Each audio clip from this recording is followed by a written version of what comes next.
আমি এই মুহূর্তে দাঁড়িয়েছি হবিগঞ্জ নিউ ফিল্ডের মাঠে। ৭ ফেব্রুয়ারি কিন্তু এখানে জামাতে যে আমির ডাক্তার শফিকুর রহমান তিনি আসবেন।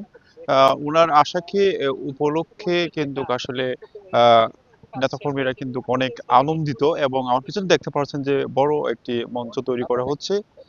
সারা জেলায় আমরা বিভিন্ন প্রচার অভিযান চলছে, বিভিন্ন বিলবোর্ড এবং মাইকিং চলছে মানুষের কাছে। আমাদের আমিরে জামাত আসার যে দাওয়াতটা আমরা পৌঁছে দিচ্ছি মানুষের স্বতঃস্ফূর্তভাবে।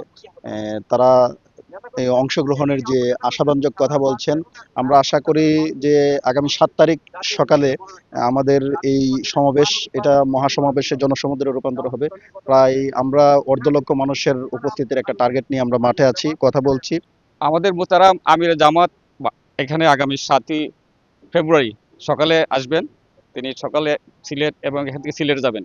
সে আপনারা দেখছেন আমিরে জামাত যেসব জায়গায় যাচ্ছেন সাধারণ মানুষের উপচে পড়া ভিড় হচ্ছে, সাধারণ মানুষের আগ্রহ ব্যাপকভাবে সৃষ্টি হয়েছে আমিরে জামাতকে কেন্দ্র করে। এবং হবিগঞ্জে আসছেন, এটাকে কেন্দ্র করে হবিগঞ্জের 9টি উপজেলায় একটি উৎসবের আমেজ তৈরি হয়েছে এবং এটাকে লক্ষ্য করে আমরা গত 3 তারিখ থেকে আমাদের মাঠের কাজ শুরু হয়েছে। আপনারা ইতিমধ্যেই দেখতে পাচ্ছেন যে আমাদের মঞ্চ অনেকটাই প্রস্তুত হয়ে গিয়েছে। আমাদের এখানে সাধারণ মানুষরা তো আসবেনই, বিশেষত আমরা বিশেষ অতিথির স্থানেই রাখবো আমাদের জুলাই শহীদ যারা হয়েছে সেই শহীদ পরিবারদের জন্য আমাদের নির্ধারিত জায়গা তৈরি করা হচ্ছে।